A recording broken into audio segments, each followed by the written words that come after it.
the dice. This is it. High fly ball into right field. She is gone. Campanella talking baseball. The grand salami. Willie, Mickey, and the Duke. Welcome to Fed Up, the #1 podcast where you can get up on all things Federal League. We know it's #1 because it's the only podcast dedicated to the Federal League. I am your host, Josh Stoll, and I humbly present this podcast to the players, coaches, fans of the best 35-plus baseball league in the country. We have a fantastic first episode lined up for you, but before we get into it, I want to give you a little bit of the why I'm doing this and what you can expect from Fed Up. The why is simple. I thought it'd be fun. Beyond that, the Fed is just growing so much. We've got 35 teams now, over 800 players, and the baseball is just so good. And there are great stories, great players, and I just see a need for something like this. Our league has been highlighted on other podcasts, and they have done a great job doing it, but nobody will cover our league like our league can, and that is why I'm opening this door. My vision for this, I want to put out new episodes every Wednesday afternoon from April through August. I want to have different hosts, different guests. If you have ideas or talents in this space, I want to hear about them. So DM us on X at FedUpBaseball or email us at fedupmn35@gmail.com. All right, that is out of the way. So it is time to bring on our first co-host. Season 1, Episode 1 of Fed Up. I am honored to introduce the first co-host in Fed Up history. It's the Chaska Voyagers player manager and league secretary, Jamie Houselog. Jamie, welcome to the podcast. Thanks for having me, Josh. I think I'm not alone in the opinion that every season starts really in the off season. And so I just thought for our time together today, we could recap the off season that was. I know your fingerprints are all over it. So just would love to gain your insights on it. Kind of bring the players in the league up to speed. They hear a little bit from their managers, coming out of the winter meetings on some of the things like the realignment and the rule changes. But really would just love to give a little bit more color to how the changes came about and what people can expect for the upcoming 2024 season. Yeah, so there weren't a ton of changes, right? The biggest one was the realignment of the divisions. So I think traditionally we've looked at 4 divisions now this past season, and now we're going to 7, right? That was the change that kept us up all night, working that week leading up to our winter meeting because the Diablos had dropped out of the league and we were stuck with an odd number of teams, right? So I would say that is the single biggest change, but yet I think, the way that we presented it is not too far off from that 4-division alignment that we had last year. It's just breaking those divisions up into 2 and then having a little more between division play. Well, let's talk about how we got there. So there's now 35 teams in the league. Obviously, you mentioned we're dropping the Diablos. Definitely a lot of bittersweet emotions around the league, around that with Ricky's passing, and now seeing that team not being able to keep it together. The good news is a lot of those players have found new homes. So a lot of the players are staying in the league, which is fantastic. But we also added 4 new teams, and I know you were involved in kind of vetting some of those teams, helping Commissioner Topper in that vetting process. You want to talk a little bit about some of the considerations and some of the conversations that you had with Tupper and what Tupper had with some of the managers that were coming in? Yeah, well, I think when you look at it, we put a little more rigor around the process because it had been handed over to the executive committee. So now the executive committee is in charge of making sure those teams are ready to come into the league. And then really the discussion during the winter meeting is more around the divisions and schedule and making sure that our season is going to go off without a hitch. So we went ahead and drafted based on what's already in our bylaws. We have some questions that we always ask of those teams, and then us as a committee had brainstormed a few more centered around like kind of scheduling. What are the typical days that you play games in the past, and are you open to different days of the week, things like that. Yeah, I know there's been some So frustration with some teams, sharing, time sharing rosters with the teams in the TC Mabel, and not having a lot of Sunday availability. So I can understand why that was yeah, part of the process. What other yeah. criterion was kind of looked at by the league, in terms of whether or not to admit these teams?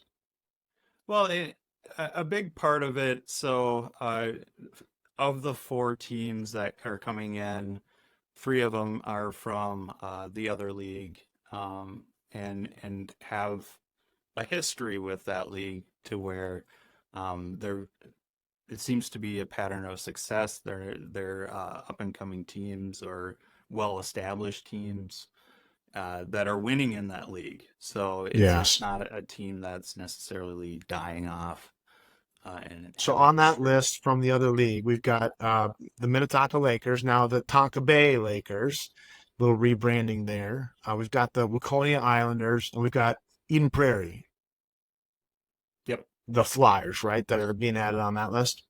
Yep. So those are the 3 from the other league, and then we're also adding a new team called the Hastings Hurricanes, and that's kind of an offshoot off of I think there's a few different teams within the East to where people are a little more centrally located around Hastings, and I know there's a couple Mammoth players that are playing on that team now.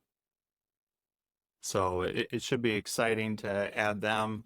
I know that was one where we had to do a little more vetting around, but we saw a lot of enthusiasm out of them. They were already practicing last fall, so hopefully they'll continue that throughout the season as far as making sure that they have a full roster Yeah. and elements like that. Yeah, they're positioned well geographically. I think they're going to be an exciting add to the league. The logo looks great. I think their uniforms really came together well. So yeah, excited to add all 4 of those teams to the mix. Definitely. So let's starting back right after the Grays walked off with the championship trophy. Congrats to them, of course. But in the weeks and in the months following, it's really been a busy off season. We had the Hickory in there. I know that went well for your guys. Anything to say on the Hickory success? Yeah, well, we won it. It really wasn't a surprise to us when you looked at our faces. I think when we won it was just, yeah, we kind of expected this. So it seemed a little different from the first time I had participated with the Diablos, to where it was just kind of a ragtag team that we put together. That one was super special for me. I'm not discrediting that one, but it felt different this past year, catching that final strike that Jim Brower threw. It it was a little different, but still we enjoyed it. We definitely shut the parking lot down that night. Unfortunately, In true Voyagers fashion. yeah, unfortunately, we weren't able to go to the corner bar anymore because they it's no more. But I think we might have stopped by at Ditto's there in St. Michael. Yeah, there you go. Celebrating the style. There's also a Field of Dreams game in there. Yeah, you put together another pretty talented roster to come down and play our group, the Apple Valley A's, down in Dyersville. I know our team had a blast doing that. It really worked out well, in terms of the guys that you brought down. A lot of guys had never been down there before, and just to see the setting, to experience playing on the field. Talk a little bit what that meant to you, some of the guys that you brought down. Yeah, that won't compare to the Hickory. That was one of those magical moments in baseball to where I think you had tweeted or texted me and everyone else, and you're just like, we don't have a team to play. So that would I used my management skills, I guess, to say who's who can assemble for the PTO All Stars, and that's who we brought down.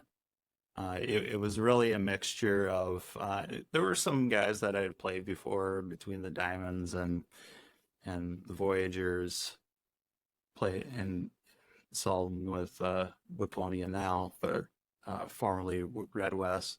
Yeah. Um, so Saw you I'd in a played home with. run down there, right? Oh, I could not believe that first at bat. It was definitely his first swing. Might have been first pitch or second pitch. Just crushes one. Yeah, into the corn. That was definitely one of the highlights for me. Another, there's a father-son group on our team. We played with Don Cogswell, his son Brian, who Don is now 73 years of age, I think. So watching them, have a catch on the field, some of the baseball Americana that is that, with that relationship too. So that was definitely a great moment. Yeah, it was We awesome. had we had a couple teams that traveled as well. Went down to Florida and a couple down to Arizona. And the Federal League just had a ton of success. I know Tupper brought a group out to Cooperstown too. They did really well. I know you were a member of one of those teams. Talk about who you went down there with and how you guys fared. Yeah, so I went down with the Minnesota Blenders. I was really just a fill-in outfielder, which I hadn't played outfield probably since ninth grade, consistently at least. So it was a stretch for me, but they needed guys, and I knew Saldi from our Diamonds days, and obviously we play in the Hickory every year. So um, went down for my first time down, took in Roy Hobbs and just looking at the competition down there, like Minnesota did really well. The Yeah. top four teams, three of them were from Minnesota, and that's I think it's like the AAA bracket. Yeah, Well, the top. I mean, it's an international so tournament with teams from Ukraine and Puerto Rico and just all over the place. And to see Minnesota do so well down there, I know the team that won it in Florida was the Web Gems. A teammate of mine, Bob Stefani, played on that team. He's a Federal League representative that played with them. And I know the Blenders did really well too. And then the same thing in Arizona. To watch the Grays and the Mammoth, and we had a third team down there as well that just really had a ton of success. Shows the quality of baseball that's being played in the Federal League and beyond in Minnesota. We I think from here we can kind of go into, I think, a natural progression is kind of some of the board meetings then that started to take place in that late November, early December, where we started kind of laying the groundwork for what would be the winter meeting in February. Just talk about, a couple of those meetings, a couple of the things that were kind of discussed and what ended up coming out, onto the docket for the winter meeting. yeah, so when you look at it, we had kind of a brainstorming session, I would call it, at the tail end of the meeting in, I believe it was November or early December. And it's just thinking of maybe some rules to change, but we didn't want, I mean, if it's not broken, like Don't why? fix it, right? Yeah. So I think what came out of that was just probably the ones that impact the most are the 10-run rule. We're going to the 10-run rule this year. And That changes then, from 15 last year. Now it'll be correct. 10 after 5. Yeah, so it's similar to what you see in high school. And then expanding, probably the second biggest impact is expanding the rosters to 30, so that's going from 25 to 30. But those 5 spots are reserved for players that are 50 and older. So what we wanted to do and strike a balance with is, hey, if folks are going on to play with the 50s, I know we've had a couple that are like, hey, we want to go play 50s ball and play with you all, but we're not going to be full-time commitments, right? So having a way for those 50 plus guys to still be on the teams that they've always been on, and then participate in 50s ball as well. Yeah, this is a rule. I expect there to be a lot of confusion around this rule. I expect there to be a lot of fear that people might abuse it, but really the real core of this rule is as pure as it can be. You know, we've got guys who are into their 50s or 60s, even into their 70s, who, you know, these guys can't play ball the way they used to, and they know that, and they don't want to be taking somebody else's spot, right? But if they can show up to the games and they can be in uniform, be in the dugout, warm up before the games, be a part of the camaraderie, you know, come in and see some good competitive baseball being played, then this kind of takes the pressure off the roster to be able to allow some of those guys to stick around, knowing that they're only filling a spot that only they can fulfill because they meet that 50 plus requirement. And it allows teams to still, you know, build their roster, you know, competitively and focus on adding good young talent to, you know, keep that next generation, you know, of players right behind. The other 2 rules that I know that got passed, they're a little bit of less note. I think officially pay for play now is against the rules in the Federal League. Definitely not saying anybody has done that in the past, but I was excited to see that one passed. We're amateurs, right? I mean, Yeah, I mean there's no that one reason. was a check the box. That was probably the least emotional anybody's got about a rule. It was, hey, we are amateurs. Let's check the box and go. So. Yeah, and the other one being the playoff exceptions will now be made public. So for those that aren't aware, Commissioner Tupper does approve some exceptions if guys don't get that 6 game requirement for the postseason. Number of different reasons that somebody might qualify for an exception, but injury is probably the most common one. Military service, you know, whatever it might be, you know, is another. But so we're going to make that public as a league now, who is approved on the exceptions. Obviously, the reason why they're getting approved will not be disclosed. So if, you know, per HIPAA, you know, whatever it might be, but certainly this will prevent teams from having to, you know, wonder, hey, you know, this guy's only played 4 games, you know, why is he out there in a playoff game? This brings a little bit more transparency and clarity around some of the eligibility. So excited about that one too. Yeah, and another one that kind of feeds into that is the we're also counting games that your team how did we word this? It was essentially the team that you're playing against forfeited. Yes. Counting as a game, and that's more of just cleaning up the rules there, because in the past we always had to go to the commissioner for that for some reason. So that it was my understanding that the Fed's been playing by that unwritten rule by quite some time, and I know there's been some exceptions you know, approved, you know, for that very reason. But now officially, if a team is on the winning end of a forfeit, everyone on the roster will receive a game played for that game. So yeah, good catch on pointing that one out for sure. Let's chat a little bit more about the realignment. So we mentioned there's now 7 divisions, 5 different teams in each division. You were really, I would say, one of the chief architects of building out who was playing who and what teams ended up in what divisions. Just talk a little bit about some of the factors that went into that decision-making process, and what were you trying to preserve from seasons past? Well, to be clear, it was your idea, right?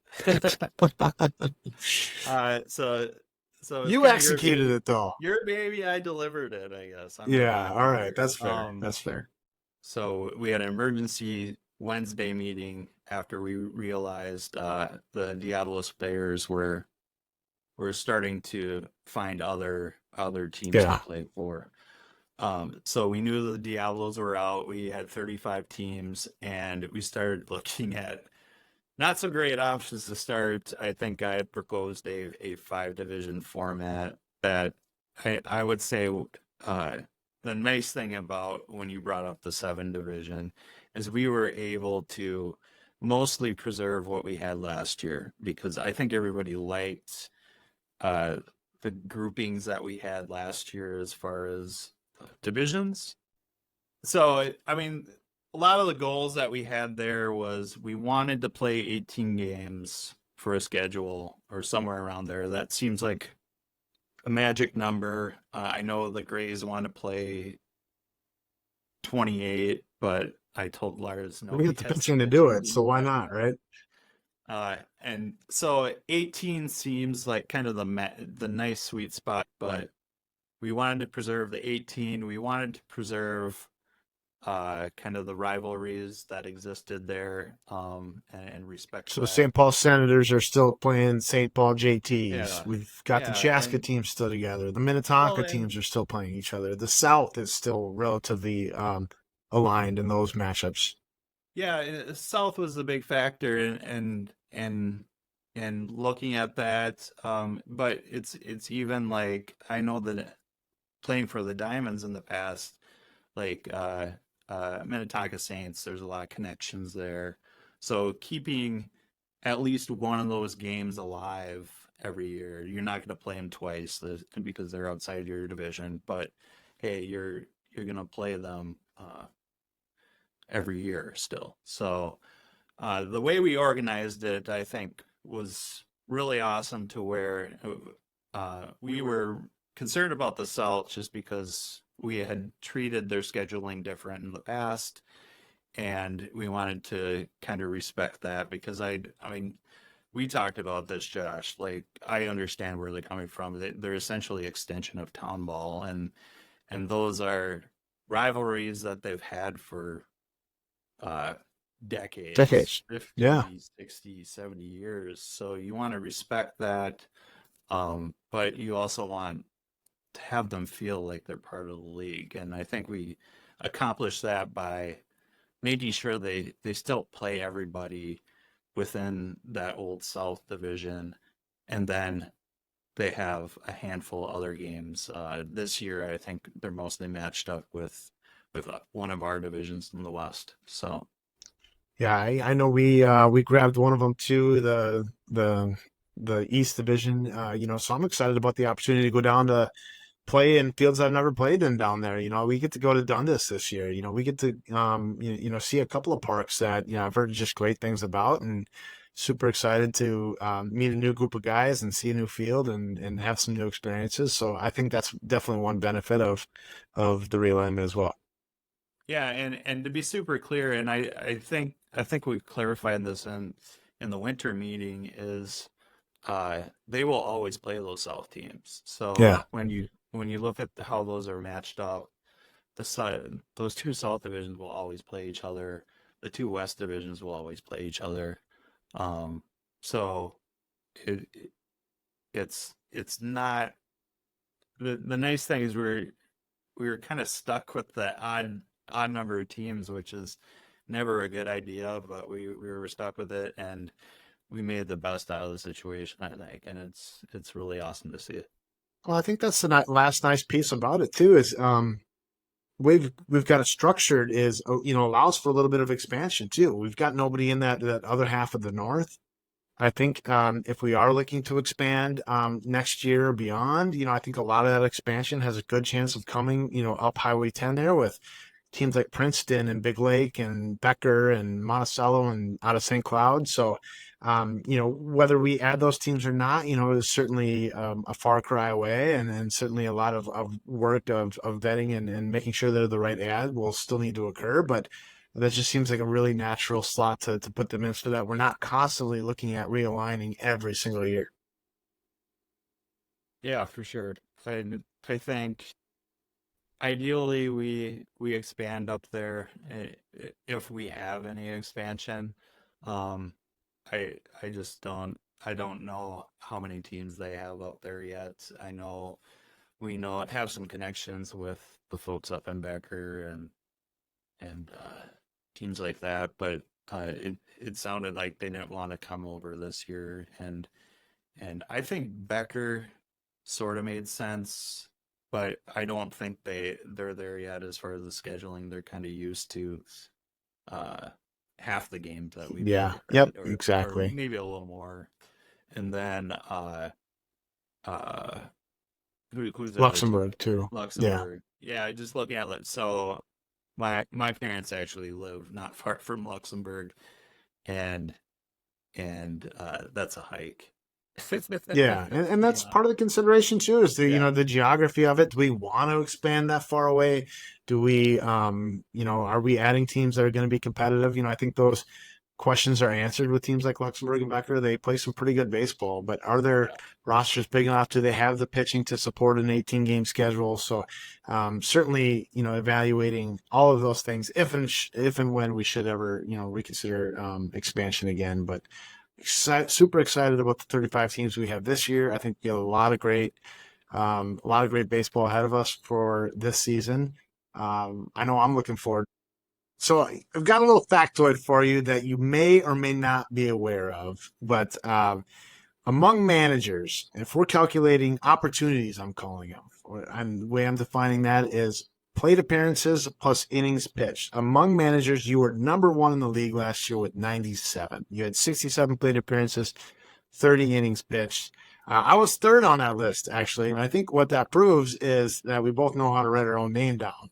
But there's a lot of guys that are still really they're managing, but they're really playing at a high level, who might be interested in your answer to this. But, guys like Chris Brecky, who's second on that list, Todd Haig, 70 plate appearances last year. Torrey Holt's still bringing it and has been for forever, it seems like. Adam Becker, Jeremy Lyon, Matt Grumar just took over from Newmarket. He hits the ball well, still pitching. Van Dusen, guys like Randy Schmidt, who never plays himself. Every time I see Randy, I tell him you got to play yourself more because that guy can handle a bat. And you know how talented they are. But talk to me a little bit about how do you separate manager versus player, and are you managing your in-game decisions while you're in the lineup? Yeah, I think sometimes that's really tough, especially in the moment. If, like, let's say you need to go up to the plate, but you also need to make a bunch of other decisions. Hopefully, hopefully you have somebody to get their attention and have them start thinking about that. Maybe like a pitching change or something like that. But as far as like writing your own name in there, it's almost like you have I don't know about you, but like it's almost like a multiple personality thing to where like you have your manager hat and then your player hat. So um yeah, I just think it takes a special kind of separation of those duties. I know I struggle with it. There are times where I'm up there and I'm thinking about a situation or the inning after, and I'm not concentrating on doing the thing that I need to be doing on the field. I appreciate you sharing your thoughts on it. I'm sure others are going to see some of the value and just how you approach it. Player manager is definitely a tough job, and you have to have some sort of like I'm bouncing things off from Jared all the time as far as we should be pitched next and things like Yeah, that. having that guy or two in the dugout that you trust that can kind of reaffirm some decisions, so it isn't just your own volition out there. Yeah, and as far as writing the lineup that as pitching goes, like if my name's there, it's because Brower and Dewey didn't show up. So Dewey's one of our pitchers that pitches Yeah. with the town team Cubs. Yep. He's my age, and it's just he's got that lefty curveball that is just devastating. So we always make the the joke that we have a 1A and a 1B as far as pitching goes, because both of them are just outstanding. Yeah, it's definitely a formidable lineup when you guys have everybody there. I know we had a couple of tough battles with you last year. Both went into extra innings and super fun games. Always a great time with you guys afterwards as well. So Yeah, we focused on what was important afterwards that way. win or lose, we have a beer in the parking lot. Well, Jamie, I appreciate you being on. I appreciate your time. I appreciate your contributions to the league, both on the board, as a player, as a manager. Having just a ton of respect for you and the way that you approach the game, the way you love the game. Really appreciate you joining us and look forward to having you on again sometime. Thanks, Josh. Well, I hope you enjoyed the first episode of Fed Up. We'll be coming back to you next Wednesday for episode number 2. We're going to have Lakeville player manager Tori Holt on, and we are going to be walking through the divisions, doing a little prediction segment. So make sure you tune in for that. I look forward to seeing you then.